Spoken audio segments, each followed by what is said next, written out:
Olá, está começando o Pod Mel, o podcast do agronegócio que vai te ajudar a chegar à superprodução e ao superfaturamento com mel. Eu sou a Jandi. Eu sou o Thiago. E eu sou o professor Armindo. E hoje nós vamos continuar falando sobre predadores de abelhas. Parte 2. Parte 2. A gente não imaginou que não daria tempo. Gente, é predador demais. Tentamos, mas no último podcast não conseguimos esgotar o tema. Rapaz, e o tema foi bombástico, porque o que deu de audiência e o que deu de comentário, rapaz, não tá no gibi. Jande, muito comentário. Eu vi. E é importante a gente falar sobre esse tema também, foi um tema diferente que a gente trouxe, né? Foi um tema diferente. A turma, todo mundo trazendo, sabe, Thiago? Aquilo também que eles estavam vivenciando com aranha, com tudo. As coisas que a gente foi falando dos animais. Falou, não, professor, eu tô passando isso aqui também, tô vivendo isso aqui também. Foi legal demais, viu? E hoje vamos falar sobre... os grandes, né? Os grandes predadores. Nós falamos dos pequenininhos, né? Então vamos falar dos grandão agora, né? Para os grandes predadores. E a gente pode começar pelos que voam também, então? Ixi. Opa! Ué, tem predador que voa? Se tem, né? Tem, gente. E como? Então vamos falar das aves, professor? São muitos pássaros, né, Jande? É muito tipo de pássaro que come abelha, né? E a gente nem imagina, né? Quem não tem essa vivência de observação e da lida mesmo com a abelha, não tem noção de que o pássaro pega ela até mesmo no voo. Rapaz, lá no apiário Toca dos Barcos, você teve lá na Toca, no apiário lá de produção de próprios, aquele fica lá no meio da floresta. No matinho lá. Exatamente. Rapaz, entrava esse período agora que é de seca. Fome pro pássaro, não é pra abelha, porque pra abelha é safra de mel. É verdade. Mas pro pássaro é fome. Jande, no apiário, ficava ali 6, 8 pica-pau. Aí depois vem um apicultor, não, pica-pau não come abelha não, tá bom. Aí eu falo assim, vem aqui no apiário Toca dos Barcos pra você ver. Rapaz, a gente no apiário, eu e meu pai no apiário trabalhando, que dava aquela confusão de abelha voando, aí que o pica-pau chegava mesmo. Cada voo rasteiro que ele dava no apiário levava uma abelha. Aí vinha o outro também dava, e o outro também dava, e o outro também dava. 6, 8 pica-pau buscando por vez. Então pica-pau é um predador. Pica-pau é um predador. Ele chega a bater na caixa ou não? Não. Pega em voo. Ah, tá. Todos os pássaros pegam em voo. Todos pegam em voo. Então, pica-pau é um predador. Não sabia que o pica-pau pegava. Esse é novo. Sabiá. Obviamente ele come inseto, né? Sabiá eu ia também citar vai. só o Bem-te-vi, que é... Bem-te-vi também vai. Ele tá levando a culpa sozinho, porque é o mais famoso. Beija-flor também vai. O beija-flor? O beija-flor também vai. E pega no biquinho, na ponta do biquinho, tum, mata a abelha e leva embora. Ixi. Nossa, agora esse é mais raro. Eu vi uma vez só rodando em apiário e fazendo voo e pegando a abelha. Essa abelha com um néctarzinho lá. Agora tem uma situação que a gente vê quando chega, por exemplo, um zangão andando ali no alvaro da colmeia, ou chegar a rainha, ele não chega a voar, nem o zangão nem a rainha. Mas o ato dele chegar no alvado, o pássaro ele arrisca ir no alvado e pegar pelo bico. Chegar na porta da colmeia. Ele batendo asa, ele vai ali, pega a abelha, pega o zangão, pega a rainha e ó... Eu já ouvi falar dessa questão do pássaro comer rainha. Ué, grande, né, cara? Chama mais atenção, né? Você imagina um bicho que come geleia real. Bitela aparecendo. Uma bitela, aquela bundona brilho no meio grandona, né? Não é? Aquele abdômen gigante, né? O pássaro fica doido, aí. Não, eu quero é aquela abelha ali, ué.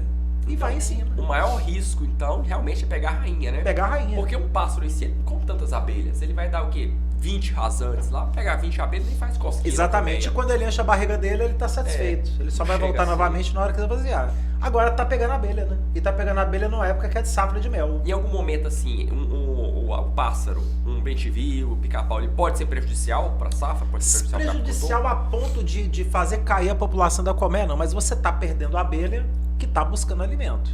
Aí como que eu vou, então, trabalhar esse pássaro pra ele deixar de ir? Lembra que o pássaro tá com fome. E eu acho que o problema é esse, é deixar que o pássaro acostume a fazer dali um mercadinho dele. Exatamente. Deu fome, eu vou no mercadinho. Deu fome, eu vou no mercadinho. Ele acostuma. O Armindo do pai, na época, o que ele fez? Você ceva, né, o pássaro. Ele comprou um cesto grande, e esse cesto grande, 2 andares no cesto aberto, o cesto. Então ele pegava ali no verdurão, pegava aquelas frutas ali que já estavam apodrecendo, passando do ponto, né? E comprava ainda, como é que chama? Aquele alpistezinho para passarinho, a comida de passarinho. Colocava as frutas, isso colocava lá em cima, junto da casa. Você teve lá, não era lá embaixo no apiário, não. Então ele colocava as frutas lá no meio do quintal, com o alpiste, né? Para os pássaros irem ali. No dia que ele começou a colocar ali, parou de abelha no apiário. Ô, pássaro. Perdão, parou de pássaro no apiário. Parou de abelha não. A abelha não pode parar de ir no apiário, né? Senão não produz mel, né? Tô atenta. Parou de pássaro no apiário. Foi só dar comida para animal. Tem gente que ainda vai. Não, vamos pegar espingardinha de chumbinho, pelo amor de Deus, esse é um ponto É crime, hein, importante, gente? porque É monstruoso um cara desse. nenhum dos grandes predadores pode matar, né? Nenhum dos grandes predadores para matar. O apicultor tem que estar atento nisso, porque ele matar o animal, principalmente o animal silvestre, é cadeia. É pior do que matar a gente. É pior do que matar a gente, é crime hediondo mesmo. É. Você vai dormir na mesma cela do cara que pratica latrocínio, do cara que trafica droga e do cara que praticou homicídio. É a mesma cela. E tudo por quê? Porque você matou um animal, então você não tem que cair nisso, né? Tudo tem os meios de você fazer a proteção da apiário. Não, tem que buscar um equilíbrio. Professor, lembrei de um pássaro que pode dizimar uma colmeia. Galinha d'Angola, professor. Esse é terrível. Essa bicha veio da África. Esse não é fácil, doida. não. Gente, eu sou louca pra ter eu chamo de cocá, né? A cocá.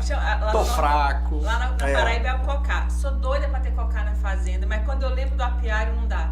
Mas nós Mas já dá pra tivemos colocar, cocá gente. e não chegou a incomodar as abelhas. Exatamente. Você tem que estar na distância. Porque a galinha d'Angola, ela não fica solta. Ela não é igual um animal da fazenda que sai andando mato adentro. Ah, anda demais aquilo ali, não? Mas ela não chega aí no meio da selva. Será que ela chega aí no meio do mato? A nossa não Não sei chegou, se a galinha não d'Angola chega no chega aí. apiário, não. Ela Os tá bichos comem ela habituada a antes. ficar onde vai ser comida. É um É. animal que ele habitua a ficar onde ele tem comida e água. É Se verdade. ele tem comida e água, o apiário tá 500 metros tá longe. Na Serra Dourada tem uns predadores também que vão só pela galinha da Angola. Porque a gente Exatamente. já chegou a criar galinha d'Angola na fazenda, umas 2 ou 3 vezes tentamos criar. Mas o bicho comia, a raposa comia, a mão pelada comia. A galinha d'Angola tem uma vantagem para apicultura, Ah. que ela come formiga. Cobra, tudo. Cobra. Você pega, por exemplo, ali a galinha d'Angola pega uma como é que chama aquela cobra fininha? Jararaquinha e leva. Né? Então não fica sobrando esse tipo de animal. Formiga que ataca a abelha, a galinha d'Angola vai comer. Cupim. Então é um animal que ele é importante ali no Como é que sentido fala desse essa equilíbrio. troca aí de Simbiose. simbiose? Então, ela Relação trabalha. ecológica. É. Relação ecológica de simbiose. E é mais fácil de evitar a galinha d'Angola por ser um animal doméstico. Né? Doméstico você vai criar e você fez ali uma proteção para ele não chegar perto do apiário. O problema é você deixar ele até o apiário. Ah, mas a abelha vai montar na d'Angola e vai ferroar. Não consegue. O penacho daquele animal é uma coisa impressionante. Uma coisa impressionante. Ele fecha ali como se ele tivesse colocado a carapaça do Homem de Ferro. Já viu a carne naquela galinha, professor? Como é que é? Já viu a carne na galinha? Não, aquela carne preta. é preta, A carne comi, preta. gente. mas é gostosa. É a carne Eu já preta. comi. É. Ainda não tive essa oportunidade. É bonitinho aquele bichinho. Viu? Então, galinha d'Angola, o apicultor tem que Bacana estar na atento fazenda. nisso. Se ele deixar sobrando para chegar no apiário, aí dizima uma colmeia inteira. É. Mas ela Fica faz manhã como? inteirinha. Qual é o modus operandi da galinha da Angola? Chega ali com o bico mesmo e tá ali comendo a abelha. Fica na portinha lá. Na tá entrada da esperando. comendo, no alvado. E tá a Sério? abelha montada nela tentando ferroar e não consegue. É como se ela tivesse um macacão bodoquena natural. Que ela vem Não da consegue África, ferroar. não acostumada Vem a da pegar. África ainda. Começaram a Acostumada pegar. com a abelha africana pura lá, ué. Africana Mas não é. braba. Então não ferroa. O animal não ferroa. A abelha não consegue ferroar da Angola. Mas a galinha normal... A galinha da Angola mata. Anormal. A Não, normal, 40 ferroadas matou a galinha. A nossa galinha caipirinha, a abelha mata. A abelha mata também. A caipirinha, que é menor ainda, com 30 ferroadinhas já era. Mas não chega a tomar isso, não. Não Toma chega a uma, tomar, ela... não. É, chegou, tomou uma, foi. O Mas problema agora da galinha é presa, né? Ela dentro do galinheiro ali, você fez o galinheiro de galinha caipira certo. e você prendeu aquelas galinhas ali naquele horário. E veio um enxame de abelha, ou você trabalhou a abelha você perdeu o controle e foi parar no galinheiro. Mata tudo. Sobra nada vivo, não. Sério? Como todo animal, gente. A mesma coisa cavalo, a mesma coisa boi, qualquer animal. Porco. O animal tá preso, o animal vai ser atacado. Agora, se você deu a opção do animal correr, ele não vai ficar sobrando ali. O maior risco de uma abelha matar um cavalo é o cavalo amarrado. Verdade. O cavalo solto, ele ó. Gente, ele fica doido. Aquela entrevista que eu e o Pedro, a gente estava fazendo lá no apiário Meia Ponte. A gente estava sentado para gravar, de repente aparece o cavalo do seu Joaquim no meio do apiário. A gente estava na entrada do apiário. O cavalo do seu Joaquim estava do outro lado. Aí eu falei com o Pedro assim, isso gravando. A câmera tem isso gravado, tem isso no canal, cara. A turma pode ver no canal, tem no canal da Zé Abelha. Pedro, esse cavalo ele vai dar um coice na caixa ali. vai sair a abelha voando pra tudo quanto é lado e esse cavalo vai vir pro nosso lado. Rapaz, mas não deu outra. Previsão.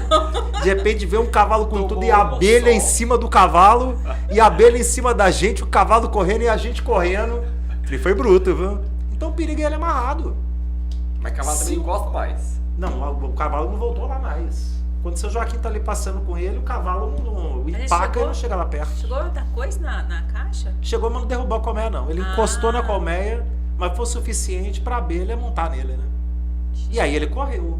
Se ele tá amarrado, matava. O mesmo acontece com gado também. Mesma coisa. Se entrar num... lá vai eu já tô viajando pra outro lado aqui. Pra outro assunto. Fugindo do tema. Voltando às aves, então, professor. Ema chega a ser predador ou não? Ema não vai em abelha. Aham. Então pode ficar tranquilo que ema não vai. O problema é galinha d'Angola e pássaros mesmo diversos. Qual aquele pássaro que tem comedor de mel mesmo? Tem... Não é o Pássaro. bem-te-vi, mas tem um pássaro que fala que é o pássaro do mel. Tem aqui no Brasil ou é só fora? Eu nunca ouvi falar. Eu já vi fora do É Brasil. fora, né? Do Brasil. Eu já vi documentários na África com esse pássaro lá. Só que ele também não pega a colmeia. Ele não pega a colmeia. Ele chama o furão, ele atrai o furão pra colmeia. Aí o furão vai seguindo o pássaro, segue o pássaro. Aí o furão vai lá, arrebenta a colmeia, tira o favo de mel e deixa um pouco pro pássaro. Olha bem. Eles fazem a simbiose. Esse pássaro ele não consegue também entrar na colmeia. Ele come o mel. E siriema, professor. Siriema tem demais. no Siriema Cerrado. tem muito, mas siriema também não vai em abelha. Lá na nossa região tem a siriema. Nem perto da piara ela vai. Nem perto da piara vai, porque ela toma ferrora também igual a galinha. Aham. A siriema é igual a galinha. Uma galinha gigante, né? Mas ela não tem um penacho da galinha d'Angola. O que protege a galinha da Angola, então, são... Exatamente. Aqui o penacho dela é uma couraça. São E eu acho que penas, até a mas pele formam dela uma deve ser couraça. diferente, né? É uma derme Sim. mais grossa também. Deve ser. Tipo a de pato. Exatamente. Pato é um animal que a abelha não ataca, pato não come abelha, mas se precisar da abelha também ferroar o pato, ela não consegue ferroar o pato.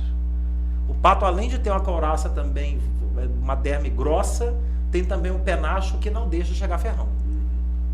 Então é bem parecido também. Então a ave, ela é predadora desde que ela esteja sem alimentação, né? Porque assim, a abelha é um alimento de segunda opção. Se ele tiver uma outra opção, ele vai comer a fruta, vai comer o grão, a semente. É porque a fruta não tá voando, né? A abelha tá voando. Então qual que é mais fácil dele capturar? Aquele mamão que você deixou pra ele comer, né? Assim, ainda alegra a fazenda, ainda aquele monte de passarinho no Nossa, quintal. não, é bacana demais. Não, É e uma olha coisa só impressionante. que O entorno facilidade. da sua casa vira um amontoado de aves que é maravilhoso. A gente, normalmente quem tem o apiário na área rural, a gente tem pomar.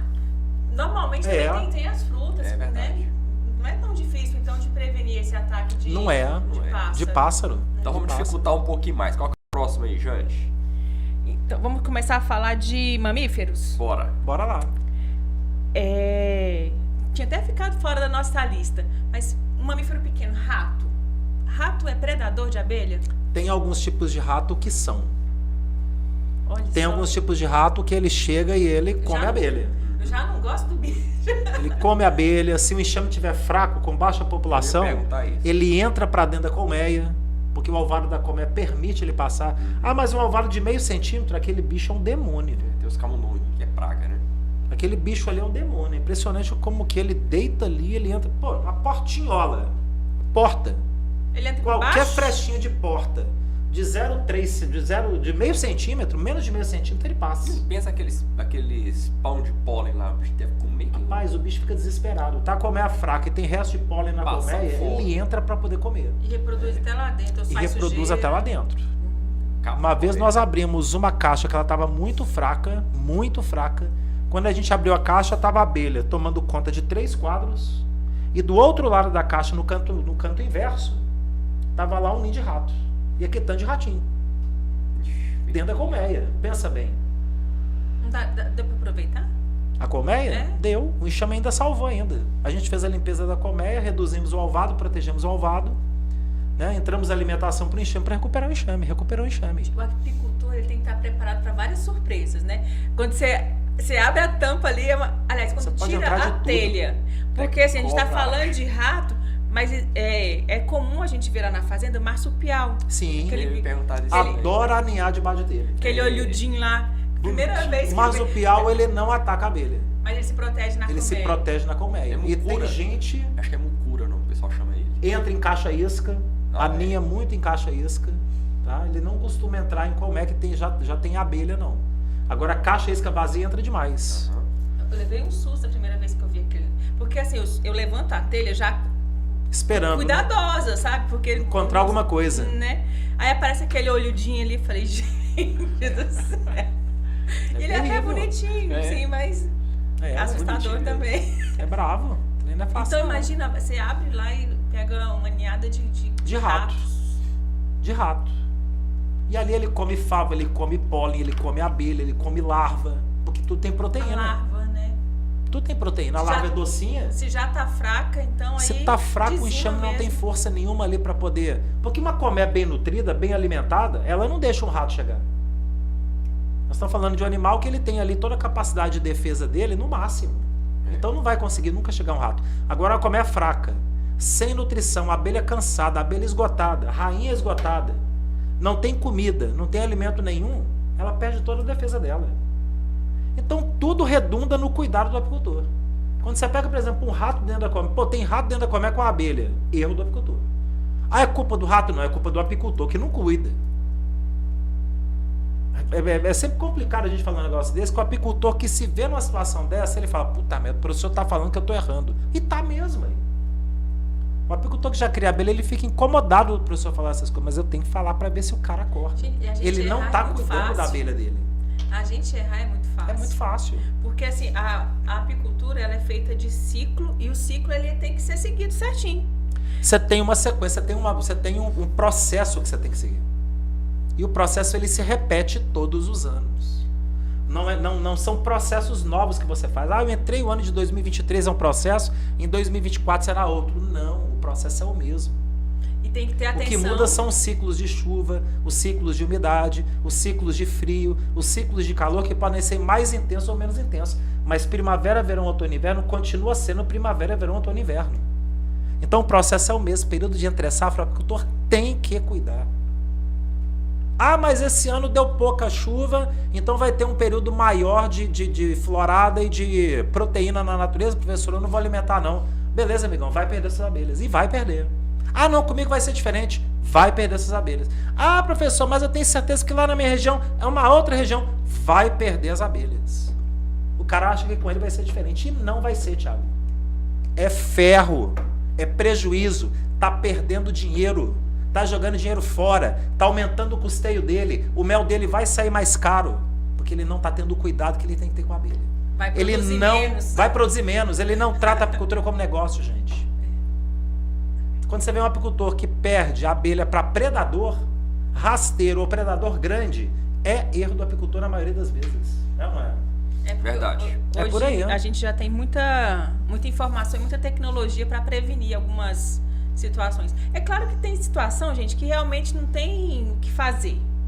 É aceitar e tá bom, mas... Depende, viu, gente? Depende. Nós não vamos falar de tudo. predadores aqui, por exemplo, aqui que tem muita gente que fala, não é assim mesmo. Nós vamos falar aí que não é bem assim não, né, Thiago?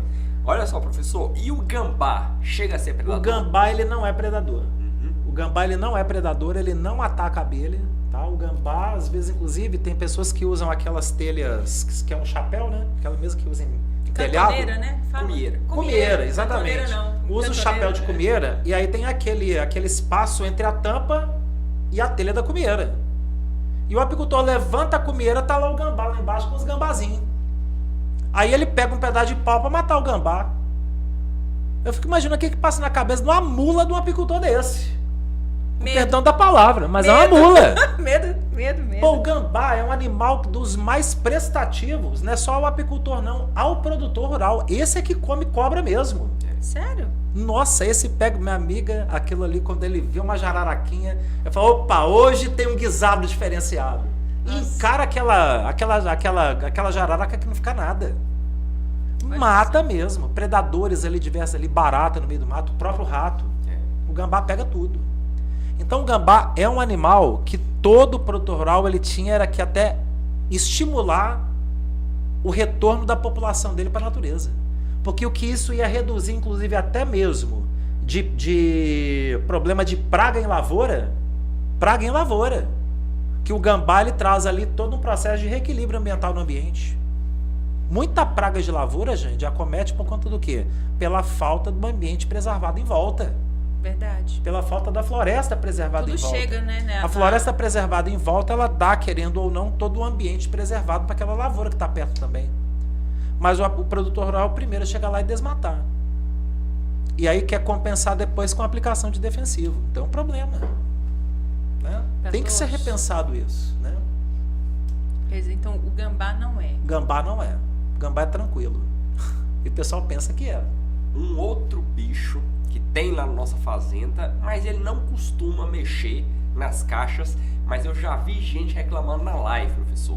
Macaco prego. Macaco prego é uma tristeza, eu já sofri demais com macaco prego. Não é só o macaco prego não, tem outros tipos de macaco também. Guariba. O bicho ali, ele vai, não é no ninho não. Ele não vai, não é no enxame adulto. No enxame adulto ferrou o macaco. Ele vai na caixa isca. Tem um enxame pequenininho na caixa isca. Será que observa? Ele vê a abelha entrando e saindo. E ele vê que o enxame é pequenininho, não tem tanta população. Biologicamente ele sabe que ele dá conta.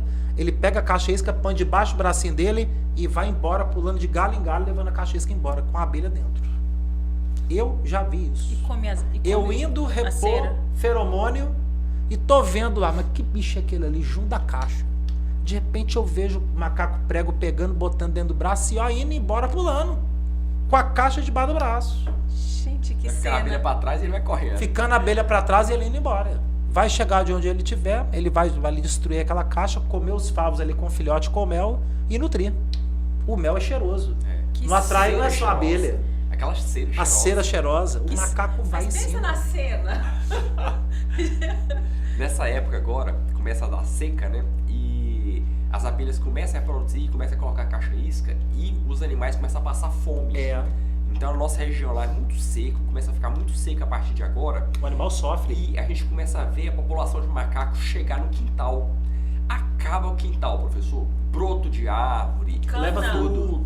Arranca cana. As manguinhas. Leva tudo. Manguinha verde que tá nascendo, aquelas canas que tá no quintal, o bicho sai Thiago, comendo. e a solução é a mesma do pássaro. Põe comida pro animal. É fome, né? É fome. Ah, tá destruindo tudo aqui do quintal, põe comida pra ele. Fala pro seu Pedro lá, ele pegar aquele dinheirinho que ele guarda lá debaixo do colchão, entendeu? Aquele que foi lá guardadinho. Passa no Ceasa, Passar no Ceasa. Pega aquela, isso, pega os restos de banana, de fruta, de mamão, de melancia, de tudo. Põe lá pro macaco comer, vai comer e não vai mexer no quintal de vocês. É dar comida pro animal. Põe numa distância maior para não chegar nem perto Exatamente. do quintal, né? Põe lá tranquilo. na outra cerca. Ele não vai na abelha, não vai no quintal e não vai destruir nada. Né? O que não pode é matar o macaco também. Pode não. O animal tá ali, ele é importante dentro do ciclo biológico ali. Né? Mas no apiário, ataque de macaco, não, tem notícia? No apiário não. Não dá conta. Abrir a caixa ninho. Só se o enxame estiver muito fraco. E comer mel. Muita fome, né? O enxame com muita fome, sem força nenhuma de defesa, aí o macaco vai lá. Porque o macaco, por mais que seja muito peludo, ele tem umas regiões que são mais... Mas se o enxame estiver fraco, ele dá conta de ir. E tem regiões que tem macaco grande, né? Região do norte, lá vai ter muita espécie de macaco maior. Exatamente, que vai mesmo. Então, se não tomar cuidado, pode acontecer. É manter nutrição para a abelha, para manter o enxame forte, para o enxame se manter com condição de defesa e alimentar também o animal para não faltar comida para o animal. O macaco ali, ele tá com a barriguinha cheia, não incomoda ninguém. Porque tem algumas ações da natureza que não ataca só, assim, se chegar a atacar o apiário, para atacar a fazenda, o quintal, uma criança que está lá, ou um animal de estimação que está lá, também não é difícil, né? Tem que ter equilíbrio em tudo. Tem que ter equilíbrio. Esqueci de perguntar, e espantalho, pode ajudar? O espantalho, ele pode ajudar até o limite do animal perceber que o espantalho não mexe. Que ele aprende, né? Porque do momento que ele vê que o espantalho não mexe, ele vai servir de pouso para pássaro, para macaco subir no ombro do espantalho, ainda fazer sinalzinho para você de lá de cima do espantalho. Assustar o vizinho. Então... Gente do céu, eu acho que eu ia ter mais medo do espantalho do que... Eu acho que o espantalho, ele tem um ponto que o apicultor ele tem que pensar, que é o seguinte: pro pássaro não vai resolver, mas para outros animais grandes predadores vai, que é o espantalho com cabelo humano. Então pega ali um macacão velho seu, enfinca ali aquele macacão ali no espantalho, né? e aí enche aquele macacão ali de cabelo humano, para espalhar cheiro de gente no meio do mato. Os predadores grandes, a grande parte deles, a maioria deles, já está escrito no DNA deles que o ser humano é predador deles, então ele não vai chegar perto. E esse cheiro humano no cabelo, ele dura muito tempo? Dura 2 meses. 2 meses você tem que repor o cabelo e trocar.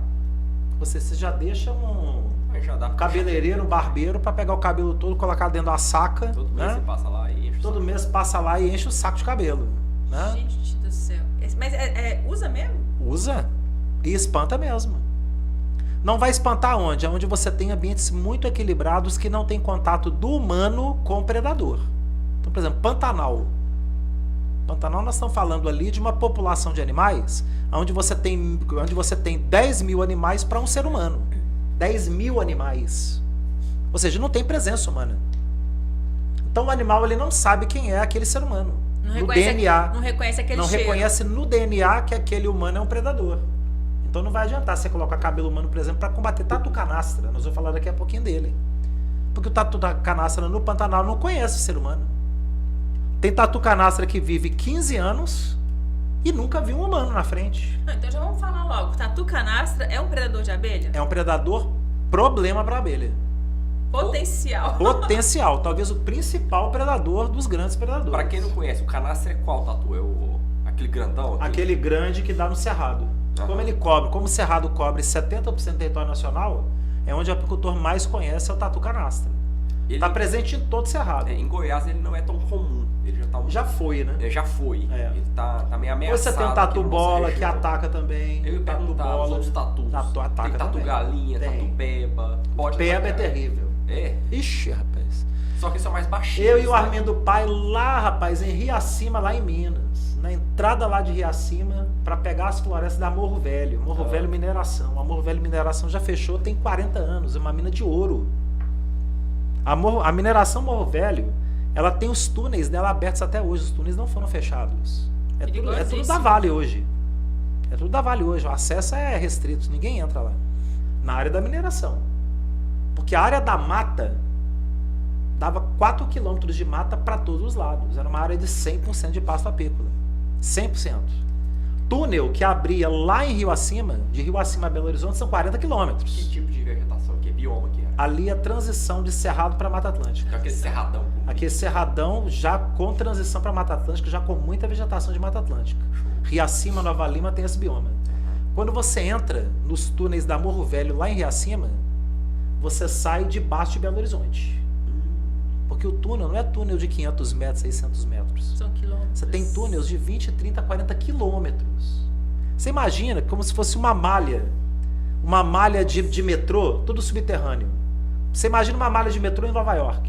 São quilômetros e mais quilômetros com várias redes. São Paulo mesmo. São Paulo. Você tem a linha principal e você tem várias ramificações que vai para tudo quanto é lado da cidade. A mesma coisa são os túneis da Morro Velho. Se você cavar Belo Horizonte 2, 3 quilômetros para debaixo da terra, você cai num túnel da Morro Velho.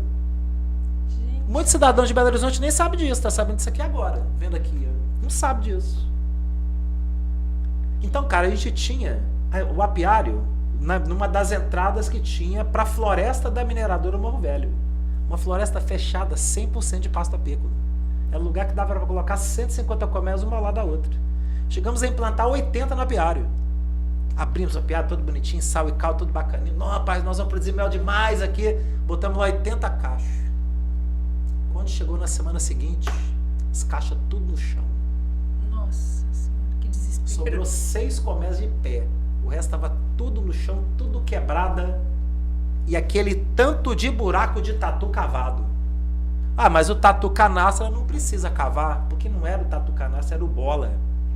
Ele cavava... Perdão, o tatu, você falou o nome dele? O Peba. Ele cavava para derrubar. Ele cavava para poder fazer um amontoado de terra na frente da colmeia, para ele subir no amontoado e empurrar a colmeia pro chão. Qual que era o suporte da colmeia? O suporte da colmeia era de um cano a 1 metro do chão, que a gente já colocou para proteger mesmo.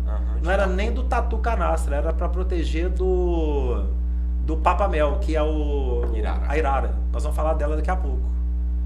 E quem disse que deu certo, meu amigo? O tatu, olha a inteligência do bicho. Ele cavou para jogar a terra na frente da colmeia para dar altura de empurrar a colmeia pro chão. Então, tinha muito. Muito. Porque... Você imagina, uma piara ali com 80 caixas, sobrou 6. Trabalhou dia e noite. Não, tá, chegou ali, foi uma como é que chama? Uma quadrilha, rapaz. Arrastão. Um arrastão. Um arrastão de tatu. Um arrastão de tatu. Meu Deus. Como é que faz pra evitar o tatu? Rapaz, inclusive tem até um trabalho da Embrapa. Eu não lembro. É uma ONG, né? É uma ONG, né? A ONG... Mato Grosso do Sul? É, ONG Tatu Canastra. Isto, exatamente, lá do Mato Grosso do Sul. Um trabalho muito bacana. A gente até divulgou o trabalho deles uma vez numa live nossa. Nós passamos um e-book que eles têm mostrando algumas ações, né? Para evitar o tatu canastra. O maior problema hoje de tatu no Brasil é o canastra. É o canastra. É porque assim, o apicultor, ele já é um ator da parte do agro que cuida de preservação. Verdade. Aí esse ator da preservação e eliminar os predadores grandes, não tem como. Canastra, não faz sentido, né? Tem que haver uma cooperação para ter as duas culturas, com certeza. as duas criações. Tudo ali se interliga. Não adianta o apicultor querer ser apicultor e eliminar uma espécie. Não existe sair matando isso. tatu à torta direita. Não dá. Tem esse e-book do pessoal dessa ONG, eles trazem várias ações para tentar evitar a mortandade de tatu canastra por apicultores. Então eles tentam tatus mostrar... em geral, né? Tatu em geral. É. Mas o principal, o canastra, o pessoal coloca aquela... Ele é alto, né? Ele levanta e consegue abraçar a colmeia. Porque colocar a colmeia muito alta não é viável, né, professor? Aí o apicultor... Não é muito viável, mas tem apicultor coloca. Uhum, você pega o pessoal, por exemplo, do apiário Poço do Mel, o pessoal lá do apiário Bodoquino, lá do Adriana Dames, né? Instala o apiário 1 metro, 1,5 metro do chão. Dificulta bastante. Aí você imagina, 1,5 metro, cara. 1,5 metro a colmeia aqui na altura do seu rosto, pô. É uma coisa de louco. Você imagina um negócio desse. Fazer colheita na escada. Aí como que vai fazer? Eles usam um caminhão. Eles abrem a lateral de um caminhão, abrem a estrada do lado das colmeias para o caminhão chegar. É uma outra e aí a colmeia dá altura para quem está em cima do caminhão. E aí faz o manejo. Mas de toda forma, é trabalho, né? Que logística. A outra maneira que tem, se você está na sua região, que não é uma região que tem muito adensamento de floresta, mas tem a presença do tatu e ele ataca, é o cabelo humano. O cabelo humano também espanta, mas se for área de um ambiente muito preservado, o tatu canastra não conhece o ser humano. Então ele vai desrespeitar ali o cheiro humano. Eu já vi em documentário, faz-se um fosso e 1 metro para baixo, assim, e cimenta ele e faz uma paredinha pro tatu não passar por baixo. E coloca uma tela resistente também para ele não entrar. E outra coisa que eles estão fazendo é abrindo também esse vão, entrando com a tela até embaixo e eletrificando a tela. É uma outra opção também. Uma voltagem que não mata. Uma voltagem alta com a corrente baixa. A voltagem normalmente de cerca elétrica, ela é alta, 10.000 volts. Ainda põe a placa. Cuidado, 10.000 volts. O ladrão, ele acha que aquilo ali é perigoso e não é. 10.000 volts com uma voltagem pequenininha, você vai tomar um choque equivalente a um choquezinho de 110 volts. Para acelerar o coração. É para acelerar o coração. Para dar aquele O 10.000 volts é para dar medo. Por que 10.000 volts com uma voltagem pequena? Para não gastar energia elétrica. Então você tem ali 10.000 volts com a corrente pequenininha, então você não tem uma carga em amperagem sendo gasta em quantidade. Então você gasta quase nada de energia. Por isso que uma cerca elétrica é muito barata. Se a cerca elétrica fosse 110 ou 220, com a corrente de amperagem que chega nas nossas tomadas, as nossas contas de energia vinham 3, 4 vezes mais cara do que vem hoje. Olha aqui. Uma loucura. Por isso que você coloca 10.000 volts. Não entendi nada disso. 10.000 volts com amperagem pequenininha. A corrente que chega ali é mínima, corrente quase nenhuma. E intermitente. Mínima, direto. Para dar o alerta, ó, não chega. Ele é alternado, não é corrente alternada. Já tem tecnologia para fazer isso com energia solar? Tem. Olha que bacana, hein? E tem placas hoje que são baratas. Você compra hoje uma placa de energia solar, de captação de energia solar, que ela custa na faixa de R$ 1.500 a R$ 2.000. Você coloca numa torre, é importante você instalar numa torre aquela placa, porque ela é visada por ladrão. Então você coloca numa torre ali, pelo menos ali 3, 4, 5 metros de altura. Ou seja, tem que ser um poste mesmo, né? Igual um poste de eletricidade. Sim. Igual você vai instalar ali uma torre ali de energia na fazenda, você vai instalar também uma torre de captação de energia solar. E ela vai alimentar ali uma corrente mínima com a voltagem alta para poder manter aquela cerca ali protegida.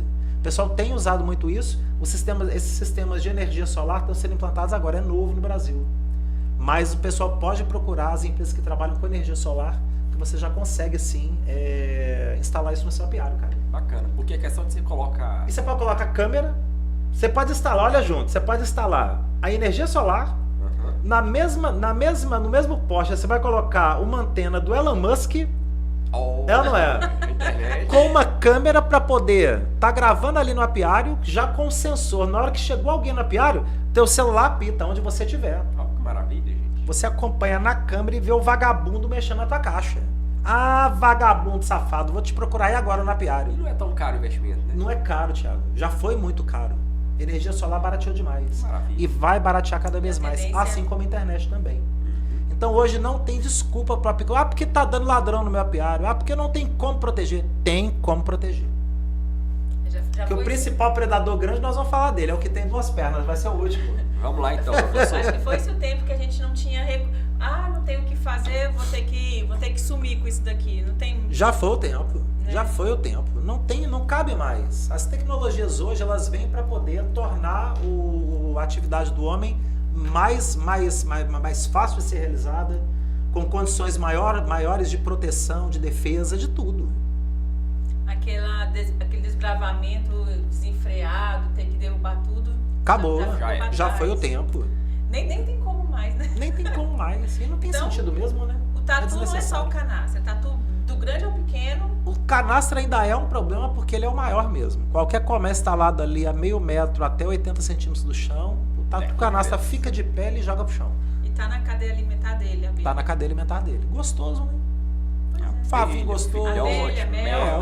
Tudo. Tatu como de tudo. A Professor, proteção é essa e mesmo. Coati? Coati Coati é chega a ser problema. problema. Coati chega pra ser problema. Tem lugar que Coati é praga, né? Praga. Coati é Nunca vi problema. Coati, gente. Coati é Coati problema. Vai principalmente em núcleo e enxames menores. Ele não chega a pegar enxame adulto. Mas ele vai em enxames menores e faz igual tatu. Derruba a caixa também, tira quadro ali pra fora, come o favo com filhote, Ainda Porque ele bem. faz isso come na o favo com natureza, né? pólen, Então, faz isso na natureza. Busca de carboidrato e proteína, né? E a proteção é a mesma, cabelo humano em cima, né? Cerca eletrificada, tudo que você puder fazer para poder proteger. amarrar a colmeia. que muita Amarrar gente faz. colmeia dificulta, mas não impede o animal de derrubar. Colmeia forte também. Colmeia forte, né? Colmeia Impede de abrir populosa. só, né? Mas quem Impede vai de pra abrir. derrubar... Mas na hora que derruba, esfacela tudo ali no chão, o animal faz a festa. Né? Tem uma vantagem, então, o Coati não mexer em caixas grandes, em caixa forte, porque é normal a gente ver uma população de Coati de 40, 50 Coatis. Anda em bando? Exatamente. Bando, Anda em bando, muito. é muitos. Acontece a gente tá viajando na estrada, aí passa um Coati correndo, assim, atravessando a rodovia, e logo vem 20, 30, aquele monte de Coati atravessando. a Igual rodovia. javali. Não dei essa Igual sorte javali. Igual ainda. javali. É. O javali pode ser problema ou não? Para apicultura não, é problema para o apicultor. Por quê? Tem muita gente hoje que tem, por exemplo, apiário em áreas ali de reserva, em área de APP, Aham. que está perto, por exemplo, de uma lavoura de soja. Aí ele está ali com o apiário, funcionando ali, tudo bacaninha. E aonde mais você tem problema hoje de javali é aonde? Nas áreas de plantio de milho, plantio de soja. E não é 1, 2 javali. Aquele bicho é terrível. Manada. E nós estamos falando ali de manada de 200, 300, 400 javalis. Destrói tudo. Destrói tudo. Só que ele ataca o ser humano. É, Ele vai pra cima. Aquele bicho, ele vai pra cima, ele te derruba, ele te mata. Gente, Então ele É um não faz bicho. nada com a abelha. Esse é um bicho que a caça dele é liberada, né? A caça dele é liberada. O Já IBAMA, vale. ele libera a caça dele. Porque ele não é nativo, né? Ele não é nativo e além de não ser nativo, ele está multiplicando de uma forma que ele está prejudicando Não tem já a predador. produção de alimento. Não tem porque predador. o predador dele seria a onça. Cadê a onça? Cadê? Tem uma em Goiânia. É. Como é que uma onça vai dar conta de um... Tem uma que entrou na Vai casa. Ela come um javali daquele uma semana inteira para poder digerir um javali. É. Então tinha que ter quantas onças para poder equilibrar o ambiente daquele. Então tem que matar mesmo. E não é fácil matar. Porque ele corre numa velocidade gigantesca, ele entra em buraco, ele entra em tudo quanto é lugar que você possa imaginar para proteger. É, tem que ser caçador. E o problema é o apicultor lá no apiário e de repente, por uma razão qualquer, ele deu o azar de uma manada de javali passar ali naquele momento. Nossa, tem que subir na Meu caixa. amigo, corre, não dá nem para subir na caixa, Thiago, que ele salta e pula para cima do você e te derruba da caixa. Você tem que correr para dentro do carro e ficar lá. Olha o perigo. Que ele é igual onça. Se eu vi bicho Ele roncar é no igual mato, onça. então. E ele é imenso. Ele é Ele grande. tem aquelas presas enormes, né? É bichão grande. Aquele bicho é um perigo. Gente, por isso que tem que ter equilíbrio em tudo, né? O javali veio de fora, o pessoal não conseguiu dominar e virou isso. Multiplicou. É. Multiplicou. Então o javali é um problema para o apicultor. O apicultor toma cuidado aí, porque realmente o trem é bruto. Na nossa região tem muito bicho também que nunca mexeu nas colmeias. É o mão pelada. Isso eu não conheço. Como é que ele é? Ele parece o guaxinim. Sei. Parece o guaxinim. Ele é um mamífero médio, anda sozinho. E ele tem... A mãozinha dele não tem pelo. Mas é igualzinho o guaxinim. Até aquele pelagem, assim, parece uma máscara de ladrão. Sei. Tem aquele rabinho assim com listra. Um rabão peludo com listra. Mas nunca viu mexendo em abelha, né? Não, nunca vimos lá.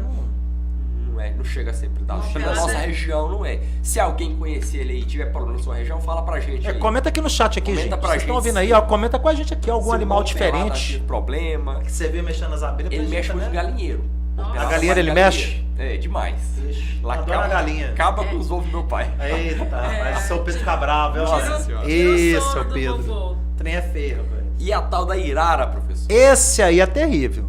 Não conheço a irara. É também conhecida como papamel. Papamel. Em Minas Gerais é papamel. Você chegar em Minas Gerais, irara, o pessoal não conhece o nome irara. Ah, é? É papamel, Minas Gerais. Como é que é a irara? Ela tem de norte A irara? a sul. Oi? Ela tem todo o cerrado brasileiro. Todo cerrado. Todo Região cerrado. norte, por exemplo, a Mata Tem Atlântica também. tem. Ela tem então, também. Tem toda a região. Mas é principalmente no cerrado. Ele é um animal de cerrado. E ele tem uma unha imensa. Grande. E grande. Igual do tamanho da bandeira. Uma unha grande. E aquela unha dele rasga a madeira. Rasga, como se fosse uma folha de papel. Gente. O nome é papamel, mas não come o mel. Come só filhote. A larva. A larva. Aquela proteína lá, vai. A gente implantou um outro apiário nessa mesma mata lá da Morro Velho, com 25 colmeias. Quando a gente chegou na semana seguinte... Depois das de 80, vocês insistiram? Eu falei, não. A gente foi instalar numa outra área que era muito boa, e aí a gente tomou a segurança da questão do tatu. Claro. Do tatu a gente tomou a segurança, que a gente colocou numa altura boa. Só que a irara foi lá e fez a festa também. Escalou e foi com a unha, e no que ele foi com a unha, fincou a unha na madeira, derrubou a colmeia e rasgou a madeira. É uma garra, então, né? Uma garra. Você vê as marcas da unha dela na madeira. Coisa impressionante. Gente. Aí ela vai lá dentro, come os favos com filhote e destrói tudo. Foi uma apiário de 25 cachos. Já viu algum ataque? Foi nesse apiário que ele era tão isolado, o lugar chamava na época, não sei como é que chama hoje, chamava Chafariz do Fim do Mundo. Nossa senhora. Que tinha um chafariz. Eles criaram esse local para ser um condomínio. E hoje deve ter virado o mesmo condomínio. Mas há muitos anos atrás eles criaram o condomínio e colocaram a vida e não vendeu nada.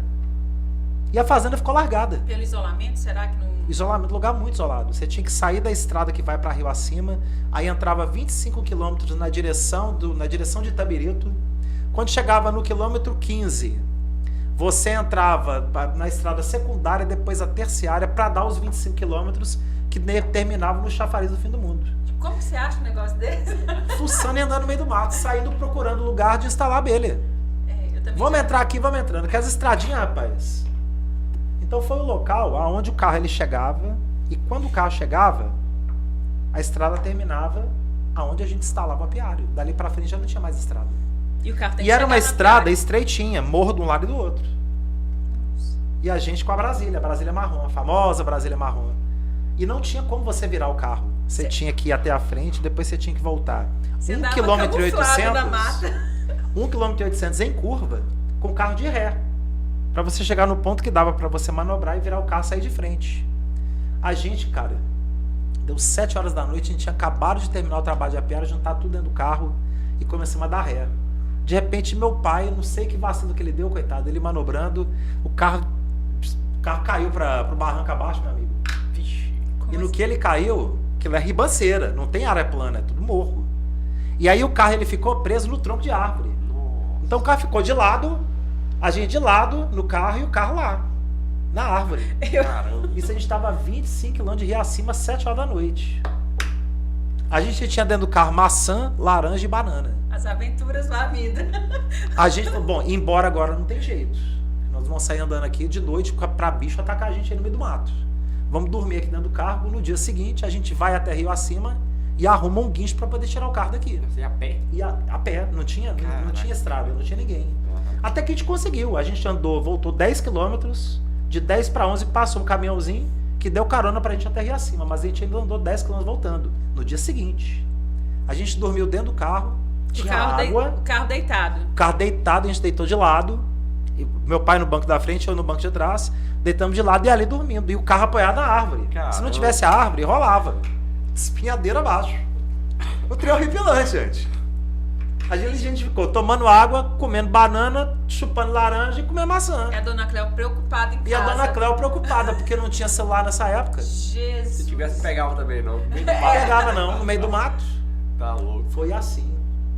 E esse é pior que a gente teve o problema também do Papa Mel, que foi lá e... Como que foi o Papa Mel? O Papa Mel, ele derrubou as colmeias e ele rasgou a madeira das colmeias. Ai, foi o que rasgou. Ele rasgou e comeu os favos de filhotes Mas de todos. todas? Todas. E como é que faz pra evitar ele? Esse aí, meu amigo, você tem que capturar e levar para outro ambiente. A gente colocou a armadilha, capturamos e levamos para um outro ambiente, num outro ponto da mata onde ele não chegava, porque ele é territorialista. Quantos indivíduos tinham? Você pegou? Aí nós capturamos 4. 4.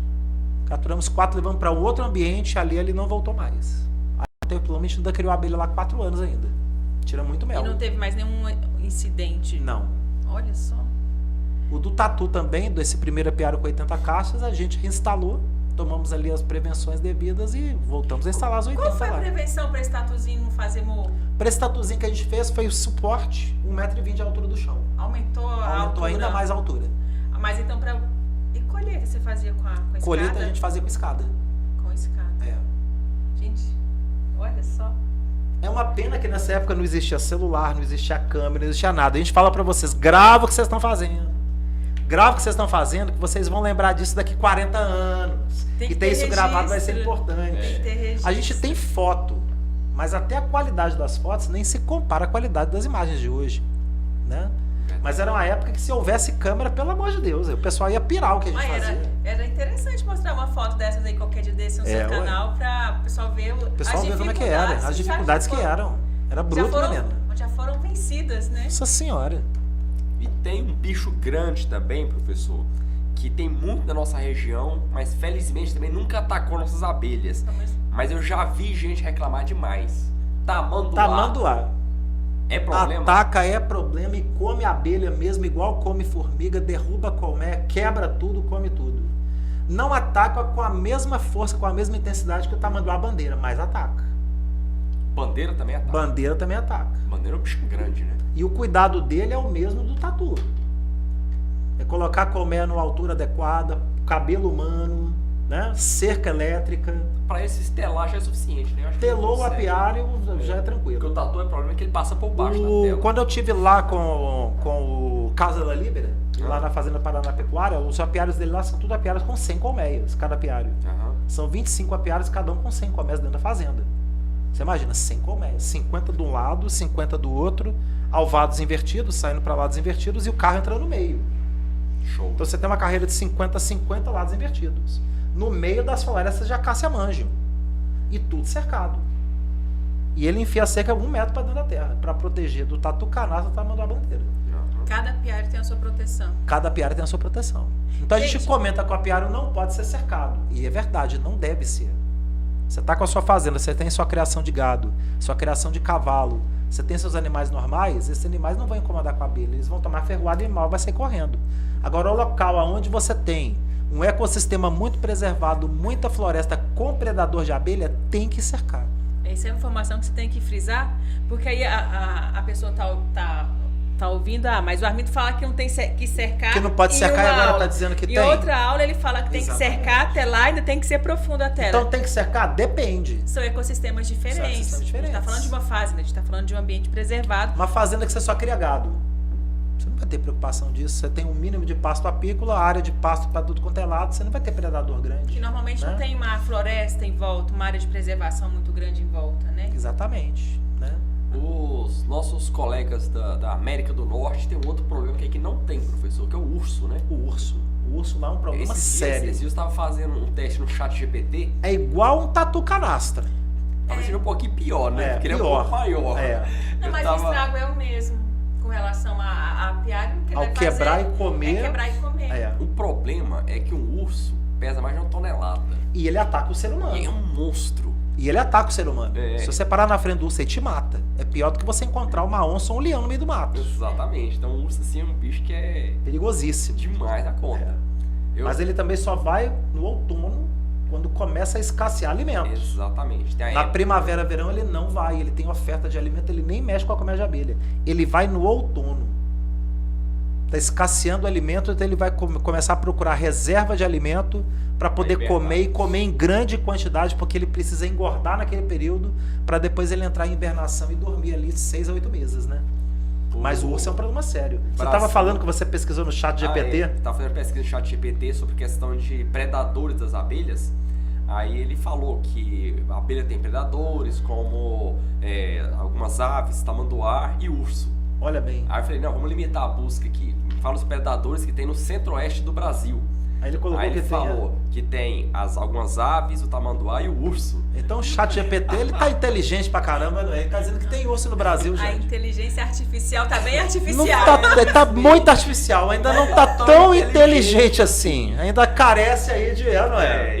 E o Não brasileiro- domina tudo, né, e cara? O brasileiro tem que pôr a mão pros céus de novo, né, professor? Que é um bicho que deve ser difícil demais de combater. Não, tá doido. Aí o urso não tem jeito. Não tem, O urso não tem Extremamente jeito. Não tem assustador. cerca, ele derruba cerca, derruba tudo. tudo ali. Não tem. Não tem como você criar abelha, né? É, Não tem urso. Então é um negócio Mas complicado. aquele urso pardo, aquele urso marrom, aquele bicho monstrão. Agora, não tenha dúvida, Thiago. De todos esses bichos, o bicho mais... Tem mais algum, Jande? Eu acho que falam todos, Não, né? falamos. Eu acho que fechamos. Tá. Tatucanã, Mas macaco, faltou um. tamanduá. O bicho mais perigoso de todos, Esse é brabo. Me diga. que é o bicho de 2 pernas, Hum, que é o ser humano. Esse é brabo. É o pior bicho que tem pra poder atacar a abelha, Thiago. Esse é terrível. Quem aí nunca sofreu com a desgraça do ladrão em apiário? Já Mas sofreram tem lá gente- em Não, Goiás, a gente não, né? Porque a nossa fazenda é no fim do mundo mesmo, no pé da Serra Dourada. Graças a a Deus. nossa não fica perto do chafariz, não? Acho que fica depois do chafariz. Do bicho de 2 pernas tem 2. Tem aquele que não entende nada de abelha, nada. é o Normalmente é o cara que sai ali transeunte na madrugada, Yeah. andando de fazenda em fazenda. Normalmente ali é caçador, não tô dizendo que caçador faz isso. Mas o caçador que sai andando de fazenda em fazenda, pulando de cerca em cerca, sem pedir autorização do dono da fazenda para entrar ali dentro, ele tá cometendo crime. É. Então ele tá fazendo coisa errada. Aí ele encontra o apiário lá e muitos deles mexem. É invasão, né? É invasão, ele tá invadindo uma propriedade que não é dele. Ele não foi autorizado a entrar ali. Pescador, mesma coisa. Ah, não, tem uma lagoa ali na fazenda do Thiago, vamos lá. Ah, não, mas o Thiago não deixa não. Não, a gente entra lá 2 horas da manhã e pesca lá. Tá invadindo também. Tá entrando em propriedade privada. Aí acho o Opa, apiário. lá o apiário do Thiago. Rapaz, vão vir aqui 2 horas da manhã, te quebra aquelas caixas dele, tira o mel. Vê se sobra o melzinho pra mim. Vê se sobe um melzinho. Esse é um perfil de um. É o cara que ele não entende nada de abelha. Ele não vai pra roubar a abelha. Ele vai pra roubar o mel. E aí ele faz igual tatu, igual urso. Ele joga a caixa no chão, ele quebra a caixa com o machado pra poder tirar os favos de mel. Geralmente Ele tem leva um favo de urso. filhote, cria madura, achando que é favo de mel. Porque tá fechado com a tampinha. É uma mula o cara desse, que ele não sabe distinguir o que é mel maduro Só dá de prejuízo. cria madura, só dá prejuízo, destrói tudo. Agora tem outro que é o pior dele, Thiago, que é o apicultor que se propôs a não trabalhar com a abelha, se propôs a ser bandido. Ele faz um conluio com mais 2, 3, ele avalia toda aquela situação, normalmente é teu amigo, meu amigo. E aí, meu amigo, como é que estão as abelhas aí? Ele sabe que você cria abelha, ele sabe que você é apicultor. Vai vender aquelas colmeias, vai. E aí ele vai ali 2 horas da manhã, com um caminhão, com mais 2, 3, pega um apiário de 100 colmeias, leva tudo. Leva colmeia, leva suporte, leva até o caco da telha, que caiu quebrada no chão, ele não deixa nada. Eu tenho É um um prejuízo. relato desse. Aí é grande, porque nós no estamos falando de Nordeste. investimento médio de R$1.000 por colmeia, e apiários de 100 colmeias que foram roubados, um prejuízo de R$100 mil. Eu tenho um conhecido lá no Nordeste que levaram 80 caixas dele desse jeito. Deixou o canto limpo. Fica nada, Gente, um absurdo. fica nada. Lá o pessoal tem receio de falar que tem apiário, né? Ele Você não parente consegue não roubar fala. 100 vacas. É Você não difícil. consegue levar 100 vacas, 100 cabeças de boi, mas você leva 100 colmeias. Se o cara entender, ele bota uma roupa, ele acende um fumigador, ele tá com mais 2, 3 vagabundos igual ele leva o apiário inteiro. E tem meios de se proteger nisso? Tem meios de se proteger nisso. O primeiro é você instalar uma distância regular da sede da propriedade. O professor bate muito essa técnica. Demais. Isso é muito importante. O apiário tem que estar numa distância ideal de 500 metros. Que é segurança para a sede da propriedade e a segurança para a abelha. Porque 500 metros o cachorro ouve um barulho diferente. O caseiro da fazenda, o peão que trabalha para você ouve. Você tá ali dormindo no final de semana na fazenda, você ouve o barulho. E de preferência, se for passar veículo, que passa perto da sua sede. Exatamente. Eu vou instalar o apiário. Eu vou instalar entre a estrada e a minha sede? Não, hein? Se eu instalar entre a estrada principal e a minha sede, o cara entra, eu nem vejo que ele foi lá. Então eu instalo o apiário depois da sede. O cara ele tem que entrar pela estrada principal, passar de frente à minha sede para depois chegar no apiário. Ele não vai ter outro acesso. Tem que dificultar para ele. O outro ponto que a gente tem orientado muito agora, exatamente, de novo falando das tecnologias. Cerca elétrica. Cerca elétrica barateou muito. Você instalar aí uma captadora de energia solar. R$1.500, R$2.000, você põe um apiário de 50 a 100 colmeias, você gasta aí R$2.000 para instalar um equipamento de energia solar. Um equipamentinho, você vai colocar na torre de um poste ali 3, 4 metros de altura, para poder abastecer uma cerca elétrica no entorno do seu apiário. Para ele poder estabelecer um fio elétrico passando junto das colmeias, no chão, para o cara tropeçar naquele fio e tomar choque também. E outra, você instalar uma câmera. Aí já entra até o Starlink, né? Gente, como é que chama? O Elon Musk. O Elon Musk não me pagou, não, pra me falar isso, não. É porque a primeira internet, de fato... Atividade pública. Atividade pública. Atividade pública. O cara é um cara que ele veio do século 23. Explica pro pessoal o que é isso, professor.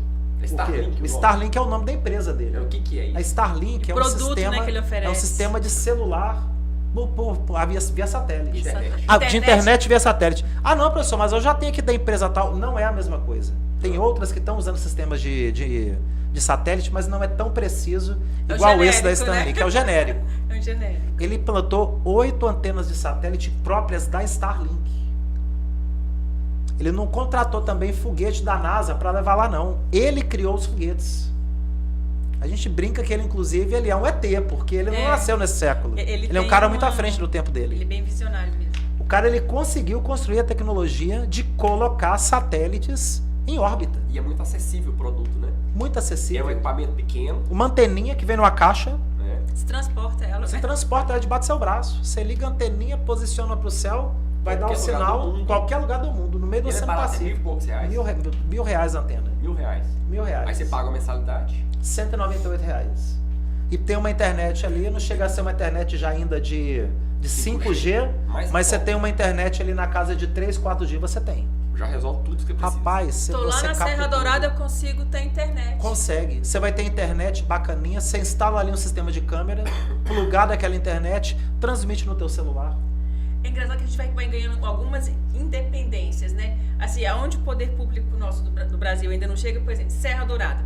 Não tem, a energia não chega muito lá, mas você pode já colocar energia solar e produzir a sua energia. Pega a inteligência via satélite. Então tá.